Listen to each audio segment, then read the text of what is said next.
এই ভাঙড়ি নিয়া তোরে এই রাস্তায় যদি আবার দেখি তোর শুকনা হাড় মরমর কইরা ভাঙ্গা দিমু। সাদিয়া শুধু আমার, আমি গরিব আর দুর্বল বইলে আমার উপর দাপট দেখাইতে পারলি। সব সময় দিন সবার সমান যাইবো না রে জমিদারের পুত। আমার শরীর দুর্বল দেখে সবাই আমার উপর জুলুম করে। আমার একটা উপায় কোন বাবা? তোর সমস্যার সমাধান সবুজ দ্বীপে পাবি। যা সবুজ দ্বীপে যা। গুরুজির কথা মতো মায়াবতী গাছের ফল খুঁজা বাইর করতেই হইব। সাদিয়া, তোর লাগে আমি যমদূতের দরজায় চলে আইছি। ওই গাছ আমাকে পাইতেই হইব, নাইলে এই দ্বীপ থেকে আমার মরা হাড়ও ফিরবো না। ওই তো মায়াবতী গাছের ফল। আমি মরার ডর পাই না, আমি ডরাই আমার সাদিয়াকে না পাওয়ারে। তোর আগুনে পুইরা ছাই হয়ে যামু, তাও সাদিয়ারে ছাড়া এই দ্বীপ ছাড়ুম না।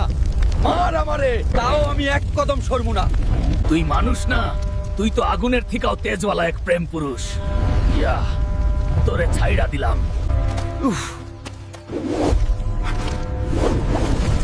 জমিদারর পুত,